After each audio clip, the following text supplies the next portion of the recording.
Um, we have entered a new phase of this project, and it's now a phase where, as they say, the rubber meets the road. This is where I need to have some face-to-face conversations with people, and this is why I wanted to have this meeting today. So thanks for coming. I know many of you have come to me over the past year, and you've said, "Look, I don't like where the plans is showing my lateral, and this is not going to work." And I've said, just be patient. The time will come that we will be working with that, and we are now at that time. So Boris is right. Our contractor has already begun construction. We're feeling very good about this contractor. He is extremely proactive, very professional. He started last Monday. They've already put in over 3,500 feet of pipe. And he's coming up from the Middletown treatment plant into the community. We have two on-site inspectors. And you all know Mark Dellinger and Ray Porter. One of these men are going to be up here at all times when construction's going on. And they're here to inspect the construction progress, document it, but also to act as a liaison between the community and the district and the contractor. There's a lot of players involved here, and we have to keep the communication flowing correctly. But one of the first things that's going to happen is the contractor is going to go through and stake everywhere on the plans the lateral is planned to be. We're going to ask each of you to take a look at that stake and take a look at your plans. And if it doesn't work for you, this is where you get to come back and say, that's where my driveway's going, you need to move it. And it's flexible, we can move it. The only reason that stake is put there is that's what's on the plans, because when they were doing the plans, they just had to pick a spot. But it is flexible. Anywhere along your property line, they can move that lateral to suit your needs. And you can contact me if you need to change it. I will have one of these guys go right to your property with you and discuss it and move that stake. So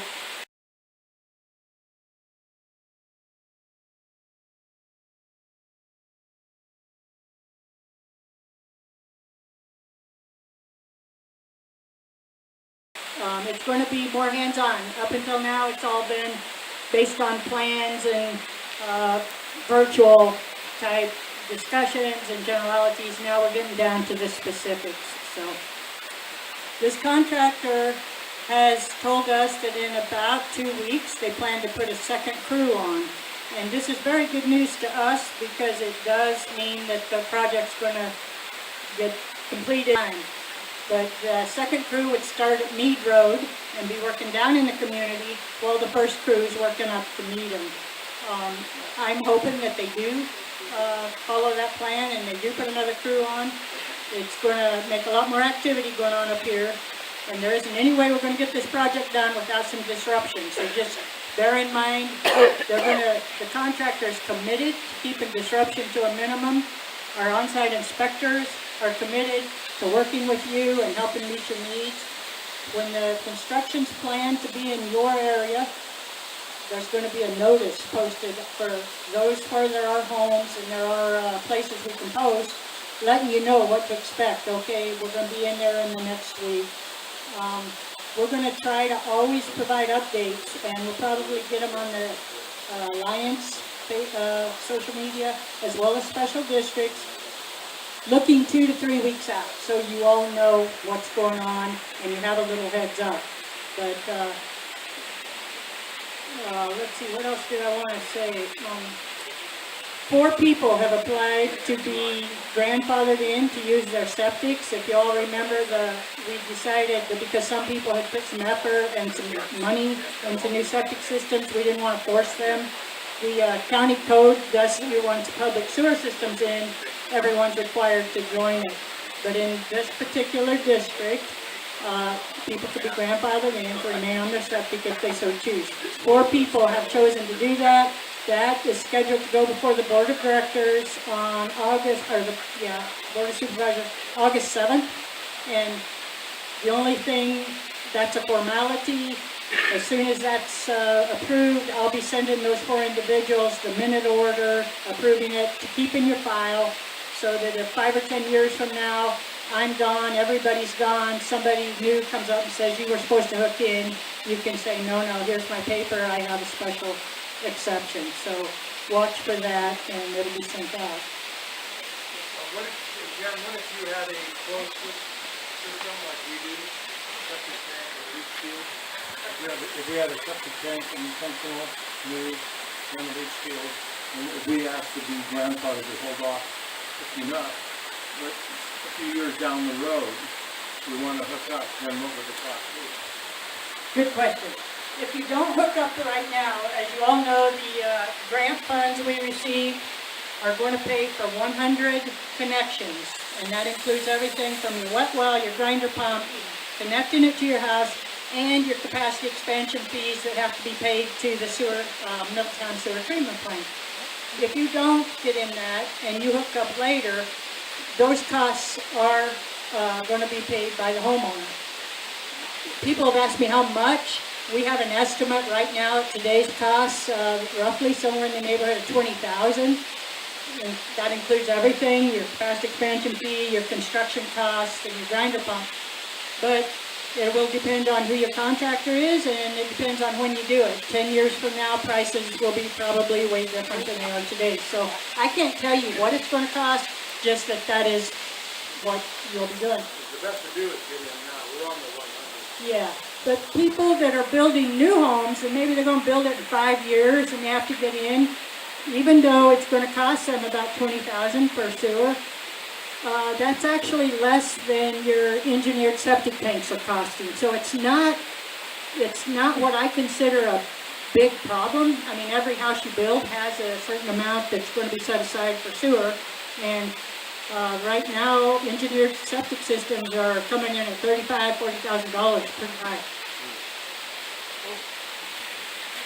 Here, I got it. You have to already be in construction for you to get hooked up to the sewer and the grinder pump? Thank you for asking that. Yes, you do. The grant funds that are paying for the first 100 are community development block grant funds. And they are a very, very difficult agency to get money from. It's a miracle we got this money. However, they're calling it urgent need. That's what they use to say we qualified. Urgent need means a house has to be, in their mind, built. I'm saying built or nearly built, but absolutely they will not let us put any grant funds on vacant land. If you can't tell us you're going to have a house and living in it and ready to go within a couple months of the sewer system, I can't use the grant money for you. So that's going to make a lot of people do things. So I'm planning to build a house, but it's not started yet. I couldn't hear you. I'm planning to build a house. I'm having Catholic Charities build it for me because I don't have the money to build it. And they haven't started, and they won't give me a start date, much less a completion date. Who did you say is building it? Catholic Hope Charities. City, Hope Catholic City. Charities. Okay, I'm working with Hope City and Catholic Charities and one other agency. I forget their name right now. It might be The Hamlet Midian, for Hope. Mennonites. Mennonites. So there are 3 or 4 homes that they are going to be building, and they are working with me, and yes, we're going to be able to get them in. In some cases, they're putting in modulars, which don't take a year or 2 to build, and they don't get snagged in the planning process quite like a stick-built home does. And there's a couple other people I know have been just working so diligently with the planning department, with FEMA, with all the flood maps and everything. And I mean, they've been working as hard as they can work, and they want a house built, and they've been held up. I'm going to fight like crazy to get those houses included in this first 100, because I know this is not because somebody's been sitting around waiting. This is people that met roadblocks that were beyond their control, and they're in most cases, might have to do with the fact that the county is so short-handed and we have other issues going on. We waited a year for that FEMA flood map, and that held some people up. So I'm going to fight like crazy to get all 100 people in there. I don't want to leave one penny of grant funds unspent if I can help.